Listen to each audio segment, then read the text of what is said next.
ఎన్నికల ముందు మిమ్మల్ని అందరినీ కూడా ఒక్క ఛాన్స్ అడుక్కున్నాడు, అవునా కాదా? మీ అందరి తలపైన చేలు పెట్టాడా లేదా? కాళ్ళు పట్టుకున్నాడా లేదా? ఈరోజు మీకు చేసిందేంటి? పిడి గుద్దులు నిరంతరం గుర్తున్నాడా లేదా అని మిమ్మల్ని అడుగుతున్నా. మీ జీవితాల్లో ఎవరి జీవితాలైనా వెలుగు వచ్చిందా అని అడుగుతున్నా. అందుకే మీ దగ్గర ఒక ఓటు హస్తం ఉంది. రేపు రాబోయే ఎన్నికల్లో మూకుమ్ముడిగా ఊర్లు ఓటు కావాలి, ప్రజలందరూ ఓటు కావాలి.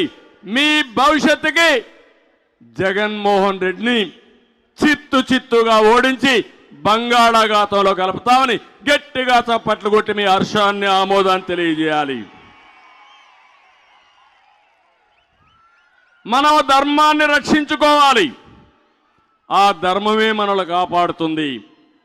ఈరోజు ఆ అధర్మమే వైఎస్ఆర్ కాంగ్రెస్ పార్టీ అహంకార ధోరణికి సమాధానం చెప్పే పరిస్థితి రావాలని మనస్ఫూర్తిగా కోరుతున్నా.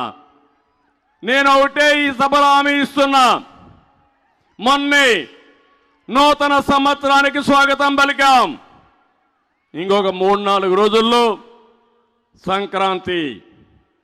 సంక్రాంతి మీ జీవితాల్లో వెలుగు తేవాలని, మీ కుటుంబాలు సుఖ సంతోషాలతో ఉండాలని మనస్ఫూర్తిగా ఆకాంక్షిస్తున్నా.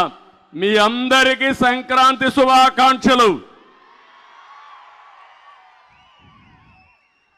ఈ సంక్రాంతి ద్వారా నేను ఒక సంకల్పం చేస్తున్నా. జగన్మోహన్ రెడ్డి రాతి యుగం పోవాలి.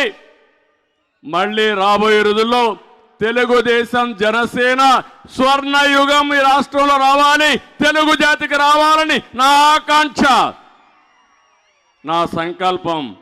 ఎప్పుడు కూడా నా సంకల్పం చేస్తే అది నా ఉడుము పట్టు తప్ప అపజయం నా జీవితంలో ఎప్పుడూ లేదని మీకు అందరికీ విజ్ఞప్తి చేస్తున్నా. నాకేదో ముఖ్యమంత్రి పదవి కోసమో, పవన్ కళ్యాణ్కి అధికారం కోసమో, 2 పార్టీ నాయకులకు కార్యకర్తలకు అధికారం కోసం కాదు. ఈ రాష్ట్రంలో జరిగే పోరాటం అహంభావంతో విర్రవీగిపోతున్న సైకో జగన్కి 5 కోట్ల ప్రజానీకానికి జరిగే పోరాటం అని చెప్పి కూడా నేను మీకు తెలియజేస్తున్నా.